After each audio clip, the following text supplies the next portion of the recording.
গাদ্দাৰ চিপ্ৰাং সংস্কৃতি বিজেপিৰ নহয়। বিজেপিত গাদ্দাৰৰ অভিযোগ তোলা নেতাক দলীয় সভাপতিৰ সকিয়নি। জ্যেষ্ঠ কনিষ্ঠ সকলোৱে মানি চলিব লাগিব দলীয় অনুশাসন। ক্ষোভ থাকিলে দলক লিখিত আকাৰত দিয়াৰ আহ্বান ৰাজ্যিক বিজেপিৰ সভাপতি দিলীপ শইকীয়াৰ। এই চিপ্ৰাং এই বিৰোধিতা কৰা ইত্যাদি এইবিলাকতো আমাৰ কাৰ্যকৰ্তাসকলে বহুত কষ্ট কৰি দলটোক আজিৰ অৱস্থালৈকে লৈ আহিছে। এতিয়া ফলাফলৰ কাৰণে আমি বহুত আশাৰে বাট চাই আছোঁ, হেঁপাহেৰে বাট চাই আছোঁ। এইটো সময়ত এই ধৰণৰ বক্তব্যৰে দলটোৰ একো উপকাৰ নহয়।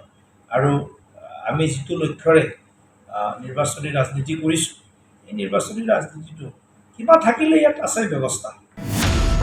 বিজেপিৰ ভিতৰ চোৱাত এতিয়া কেৱল গাদ্দাৰক লৈ চৰ্চা। নিৰ্বাচনৰ পিছত বিজেপিৰ ভিতৰত চলা চিপ্ৰাং ৰাজনীতিৰ উকমুকনিৰ ইংগিত দিলে বিজেপিৰ মন্ত্ৰী ৰঞ্জিত দাস আৰু বিধায়ক দিগন্ত কলিতাই। নিৰ্বাচনী ফলাফলৰ পূৰ্বে শেহতীয়াকৈ সামাজিক মাধ্যমত পোষ্ট দি এই দুই নেতাই পোহৰলৈ আনিলে বিজেপিৰ ভিতৰ চোৱাত চলা বিদ্ৰোহৰ সকলো ছবি। সোমবাৰে বিজেপি নেতা দিগন্ত কলিতাৰ ফোন কল ভাইৰেল হোৱাৰ পাছত আৰু অধিক গৰম হৈ পৰিছে চিপ্ৰাং ৰাজনীতিৰ চৰ্চা।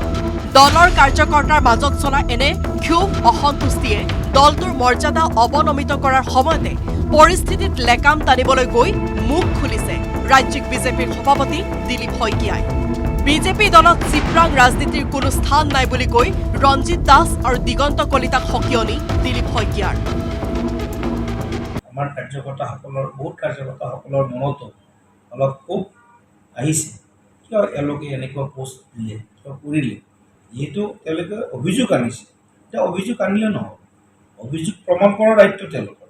আৰু যদি সঁচা অভিযোগ হয় নিশ্চিতভাৱে তেওঁলোকৰ বিৰুদ্ধে আমি কঠোৰ ব্যৱস্থাও গ্ৰহণ কৰিবৰ কাৰণে দল সাজু। দিলীপ শইকীয়াৰ কঠোৰ নিৰ্দেশ, কোনেও যাতে চিপ্ৰাং শব্দ ব্যৱহাৰ কৰি ফেচবুক পোষ্ট নিদিয়ে।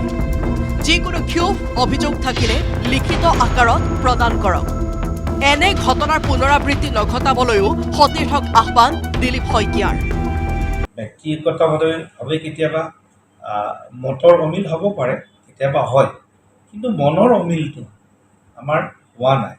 সংগঠনত ছিষ্টেম আছে, আমাৰ পদ্ধতি আছে। এই পদ্ধতি অনুসৰি উপযুক্ত মঞ্চত এই কথাখিনি আলোচনা কৰাৰ ব্যৱস্থা আছে। আমি এইখিনি আলোচনা কৰিম। ইমান দিনে গাদ্দাৰ প্ৰসংগ কেৱল বিৰোধীৰ পৰিসৰত চৰ্চিত হৈ আহিছিল। সময়ে সময়ে বিজেপিত ক্ষমতাত নথকা নেতাৰ বিদ্ৰোহ প্ৰকাশ পালেও গাদ্দাৰ বা চিপ্ৰাং ৰাজনীতি কেতিয়াও প্ৰকাশ্য হোৱা নাছিল। নিৰ্বাচনী ফলাফল ঘোষণাৰ প্ৰাক মুহূৰ্তত সেয়ে এনে অভিযোগ প্ৰতি অভিযোগ তাৎপৰ্যপূৰ্ণ হৈ পৰিছে। অৱশ্যে নিৰ্বাচনী ফলাফলেও যে গাদ্দাৰ ৰাজনীতিত নতুন ৰং দিব সেয়া নিশ্চিত। হীৰক জ্যোতি মালাকাৰৰ report, news 18 Assam north east.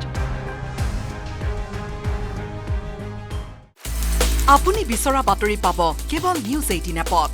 News 18 app download কৰিবলৈ স্কেন কৰক এই QR কোড। গুগল প্লে ষ্টৰতো পাব এই নিউজ 18 এপ।